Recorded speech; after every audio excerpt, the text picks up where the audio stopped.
Hey guys, I wanted to talk a little bit about being our whole self and stepping into that, and this perspective shift while we're making the shift um, that we need to have in order to start gathering all these parts of ourselves. If you're watching this, it's because something resonates with you about what I'm talking about, related to this new paradigm, this new space of energy that we're in, this new earth, if you will, that is emerging. And if you feel that you have a deep connection as a leader in that space, and by leader, I want to reframe how we think about that. But if you are someone who is building the bridges, who is um, laying the foundations of the road for people to move from this old earth, old, heavy, dense place to a higher dimensional, multidimensional perspective in the new earth that is emerging, if that's what I'm talking about for leaders. And so this is the group of people that I help partner with and also serve in helping them as teachers, as healers, as leaders, to lead from the future as it's actually unfolding and emerging. So here's what I mean by that. If you're actively making that shift now, you likely feel pretty alone, perhaps. Perhaps you feel disconnected, you feel frustrated, you feel that every time you have a conversation with somebody, they're starting to look at you like you've lost your mind. Oftentimes you may feel that because there's no resonance any longer with you in the third dimensional, even some of the fourth dimensional space where people are at, it often feels very resistant. Like every conversation has some measure of resistance in it, or leaves you feeling empty. It feels shallow. It feels just a lot of things. Those are the words that come to me in my interactions. They don't feel like they have depth to them. I don't feel connected. I feel like, for a really weird way of putting it, and I don't mean this from a people's intellect, but from a conceptual standpoint, it's like I feel like I have multiple PhDs at the moment in terms of the vastness of knowledge and information and the expansion and awareness I have. And it's like I have to go sit in a kindergarten class and play with everybody. And it's like, oh, this isn't fun and it doesn't feel good. And we're not having fruitful conversation. And, it's like, it's a weird place to be. The liminal is a weird place to be, but the liminal is where transformation is birthed. It is the in-between space between one thing to another. And I think a lot of us are either still in the liminal or we're coming out of the liminal as the new things are being birthed. And we're still wondering, well, literally, have I just lost my mind? Maybe I chased after something on this path and I wanted to be awake. I wanted to know the things, but now that I'm freaking awake, I just want to jump ship. But it's not what you're here for. You're not here to jump ship. You are here to help bring the world into the new space. And some of us are not meant to. I think this is one of the perspectives that I talked about with somebody else today when we were kind of sharing our stories and where we felt we were, is understanding that if you know that you're here for a purpose as a way shower, to have a missional impact on the new earth and bringing people to that and helping to design and to build the structures, the foundations, the systems, the institutions, and the behaviors and patterns and our way of living into that new earth that isn't here yet, that you have to understand your relationship to that. You're not fighting on the front lines anymore. And so sometimes we feel as though we're displaced as well and anchored, but yet not anchored. It's like a really odd feeling to have. So the way I explained it to my colleague I was talking to is that,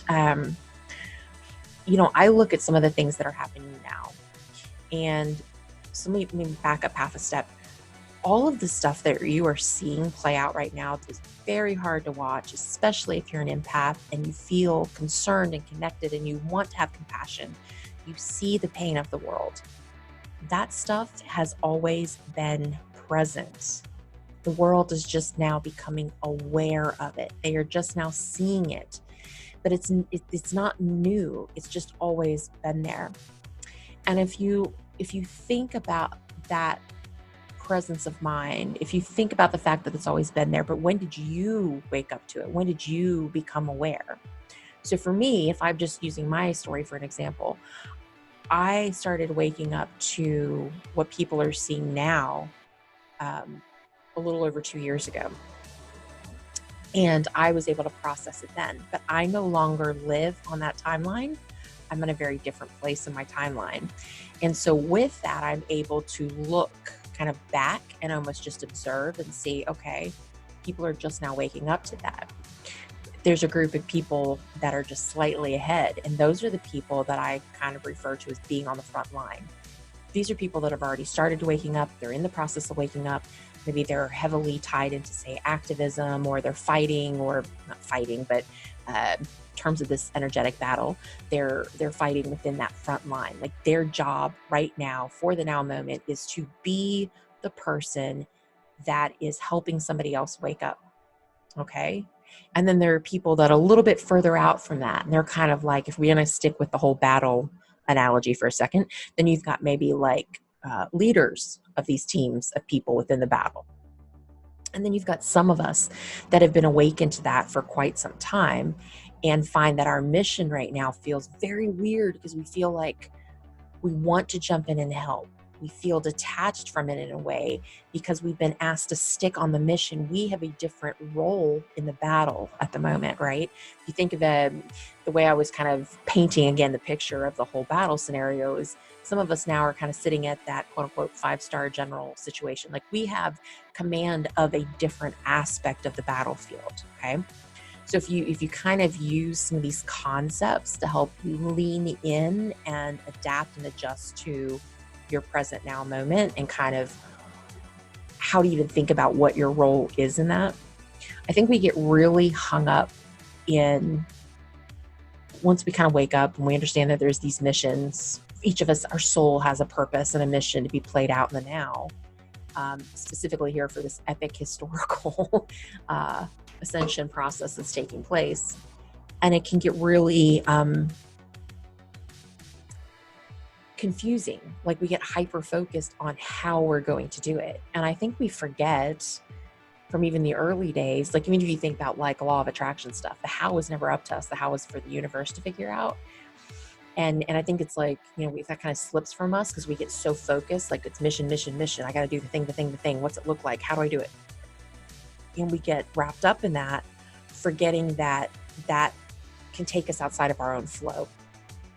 And that really is just being who we are. That is what's bringing about the mission. We have to be who we are fully. Stop. Being who we are fully allows flow to happen. And that's where the stop is. Like we need to give ourselves the space to just anchor into that. Then it is more about how we execute a mission, right? So staying on the path is just doing you. 100% being you, healing you, focusing on you, healing that part of yourself, and then allowing other things to express and develop as they come to you. That's when things come to you. So that how is then taken care of and you just do your thing. But then with that, we were talking a little bit further about in making the shift, then we have to also understand that we've been conditioned to be multiple selves. Now, I want to say it was Walt Whitman, and I may have it stored in my brain wrong because my memory's gotten really, really weird in the last couple of months. But there's a quote from one of the books that says, talking about ourselves and our souls, that we contain multitudes, which is so true. We're multidimensional beings, and we do contain multitudes. That being said, it's a very different construct if you say you are one that contains multitudes versus I am multitudes of ones. Do you see the difference? Because we've been conditioned to say, I am a business person, I am a parent, I am a spouse, I am a whatever, right? and we break these out into individual selves instead of looking at ourselves as one unit. And I really feel like right now, in making the shift, we are calling back in all of these paces to become multitudes within one container versus multitudes of containers of one. This is also part of that revelation I've been having with myself personally about how I have been spending my energy and why I'm so freaking depleted, why I'm dealing with so much stress in my life is because I'm pouring all of myself into multiple containers instead of being one container that is full of a multitude of expressions. So what do I mean by that with this expressions piece? I mean that the other thing that we'll be doing as leaders moving forward is as we're anchored in a future that we're bringing in, is understanding that in that unity of self, in that multitude of oneness in a container, that then we aren't looking at how do we do work in terms of what's my career and what's my label, what's my role, and what's the defined place over here. We're looking at more as just, I bring myself into any situation and I express what is needed fully as myself in any situation. So if I'm showing up to work, or if I'm, however that looks like for you, whatever your workspace is, I don't need to define that I am a this and a this and a this and a this. I don't need to come in and say, sometimes we need to clarify as the old world's still slipping, but I don't need to necessarily lead and say, I'm an executive coach with 15 years experience. Oh, but I'm also a management consultant with this many years experience. Oh, and by the way, I'm also like a Reiki master in this type of energy. And oh, I'm blah, blah, blah. I have all of those things. There's a multitude within me. But what I need to do is continue to unify myself. And then Jen just goes where she needs to go. And in those moments, I'm able to then express aspects of myself as they are needed. Right? I can draw on aspects, I can draw on wisdom, I can draw on experience, I can draw on skills or tools and educational pieces that I have. I don't know why I keep doing this. It's like I visualize a backpack that I carry around with all the stuff in it. So I can reach back into the backpack and I can pull out what is needed. I can express that aspect as an expression within the moment of the now that I'm standing in versus this divisive way of spreading my energy out into multitudes versus one container that contains multitudes. Wow, I did not see that coming. That was not, I keep looking at my notes. I'm like, I don't think that's what I was going to talk about. But really it was about coming into the wholeness instead of separation of self. And I think the more we move into the place of understanding multidimensional self, the more we are stepping into understanding the quantum fields, the more that we are expanding our awareness into all that means.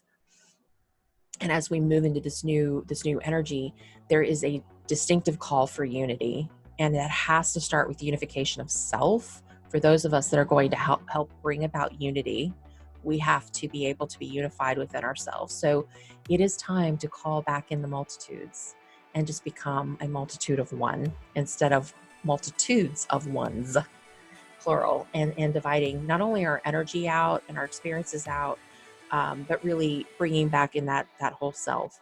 And then the last thing I'm going to bring up that came up with something else today, as we're anchoring ourselves to the future that's not here yet. So it's often very difficult, especially if you're business minded like I am.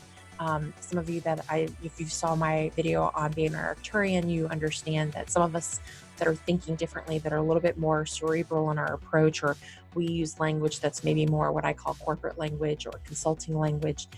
It's a very specific, even a tone and cadence in how we deliver the information. There's a struggle with that when we see the absolute broken down systems that we're working with and helping people with, and knowing that we're already in a new paradigm, but an emerging future, and that whatever we're trying to solve it's barely going to get somebody through the moment unless we're doing the future world we want to bring in. And so what I wanted to leave with you about this is anchor in the future that you are already standing in.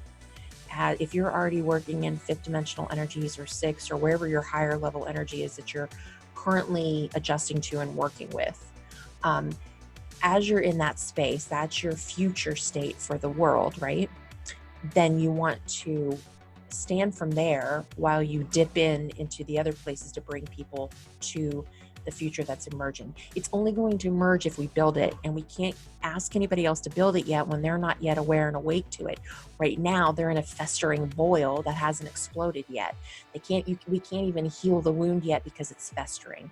Until the festering is completed, and I'm sorry that's such a disgusting analogy, but until the boil has finished festering and it pops and oozes everywhere, until that happens, we can't come in and clean it. We can't put salve on the raw wound. We can't begin to heal, and we can't build new skin until the festering has reached its boiling point and exploded.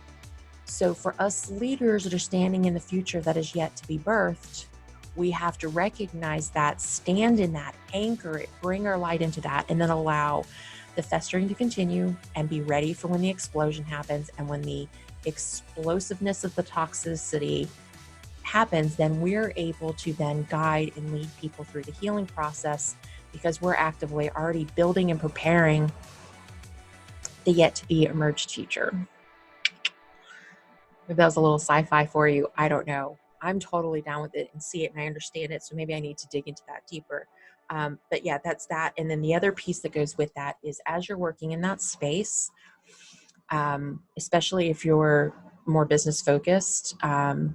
So I work with technologists, I work with government leaders, and I work with very high profile level individuals, C-suite and higher. That's where my coaching and my consulting world lives. I don't walk into those boardrooms or collaborative spaces that I'm working in and start talking about what I know about New Earth and energy. And I find what my higher dimensional self is now understanding. And I build bridges with words. I find a word that is currently the closest set of words or phrases or context for that group of people to understand.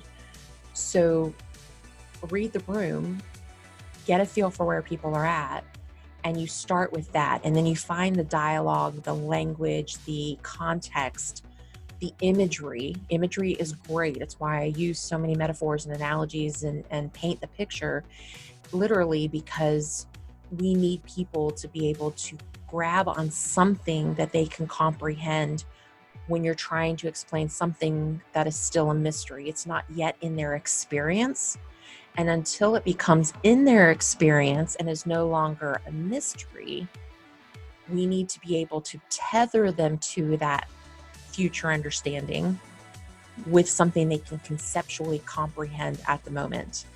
And how that actually came to me was thinking back about my early days of connecting with my guides and asking for information, whether I was doing a reading or I was just simply connecting with my own guides, is specifically over, like, say, finances, because has always been a big hurdle for me. And when I was specifically like, why can't you guys just tell me when the money's coming? How do I access my future money? Like, I was trying any energetic way I could to manifest money. And it's like my guides were laughing at me. They're like, yeah, the abundance is there. It's all around you. And I'm like, no, it's not. No, it's not. It's not in my bank account. It can't possibly be there. What do I have to do to earn it? Because I was trying to take a higher dimensional concept from a third dimensional place of density, and I couldn't make the two things work. They didn't mesh. So when the higher dimensional beings are giving me information, it didn't make sense. I'm like, why are you teaching me these concepts and truths when I can't visibly see it? It's not happening. It hasn't manifested. And I think back to that often about some of the snarky comments I get from my guides, like, oh, you humans in the money. Like, why are you guys so blind? Why do you need names? Why do you want labels for everything? Because for them, they've transcended so far past this lower density place. And now I'm able to now relate that as the higher I've come up, the more things make sense to me, because I've made friends with the mystery. I'm having experiences now that I can actually put feet to. And I realize now that as I have the responsibility of teaching and sharing and leading other leaders who haven't yet had that experience, but I want to wake them up to a higher dimensional concept or practice or belief or frequency, I need to deliver it in a word, a language, a concept, a construct, a visual image that makes sense to the person I'm delivering the information to. So now I feel like my guides laughing at people. I don't laugh at people. They're saying like that, chuckling on the inside, like, how are you missing it? It's right there in front of you. And realizing that as I've stood in that moment myself many, many, many times, I couldn't see it and comprehend it either until I was given an image or an example that helped me grab a hold and say, I can trust this thread, and I'm going to keep pulling on the thread because I trust it, even though I haven't had the experience. And the more we get people pulling on those threads that are anchored into the higher dimensional new earth energy frequencies, that it's coming, that's how we build the bridges for people to walk across. Wow. Pretty damn good teaching. Hope you all enjoyed it. Can't wait for your comments below. Specifically, if you're struggling or it resonates and you identify it's helped in some way, would love to let me know below in the comments. And there will be more of this. Just let me know what you want me to talk about. I would come online and talk every day if I know the talking points that people are really seeking the answers to. So thanks, guys. I'll see you in the next one.